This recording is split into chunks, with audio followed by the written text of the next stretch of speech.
रात का समय था और छोटे से गांव में एक पुराने मैनर के पास एक बड़ा पुराना हवेली खड़ी थी। हवेली ने बहुत सालों तक अज्ञात रहकर अपनी भूतिया कहानियों के लिए प्रसिद्धता प्राप्त की थी। एक रात 3 दोस्त विक्रांत, आदित्य और सुमित तीनों ने फैसला किया कि वे इस हवेली में रात बिताएंगे। उन्होंने अपने बैग भरकर और टॉर्च लेकर हवेली की ओर बढ़े।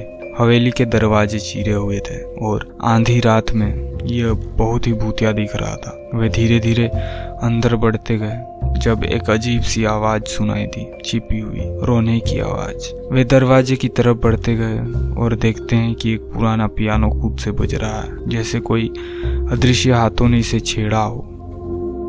रोने की आवाज और बजते हुए पियानो ने विक्रांत, आदित्य और सुमित को डर से भरा हुआ कर दिया। हवेली के गहरे अंधकार में वे एक विशाल कमरे में पहुंचते हैं जहां एक पुराना ताजगी भरा बिस्तर खड़ा है। अचानक उनके सामने एक अंधेरे कोने में कुछ दिखाई देता है, एक छोटी सी छाया जो हिचकिचाहट के साथ आगे बढ़ रही है। वे उस छाया की ओर बढ़ते हैं और वहां एक पुराने बच्चे की छाया को देखते हैं जो हंसते हुए और खेलते हुए अपने पुराने खिलौनों के साथ खड़ा है। विक्रांत, आदित्य और सुमित की चौंकी हुई आंखें बच्चे की ओर बढ़ी और बच्चे ने मुस्कुराते हुए कहा, तुम लौट आए, मैं यहाँ खेल रहा था। यह बच्चा हवेली का रहस्यमय सच था। वह एक समय का यात्री था जो यहाँ अफसोसी के साथ फंस गया था और वहाँ ही खेलता रह गया, आत्मा के रूप में। इस कहानी से हवेली का भूतिया चेहरा हट गया और उसमें फिर से पुराने जिंदगी की रौनक आ गई। विक्रांत, आदित्य और सुमित ने उस बच्चे के साथ खेला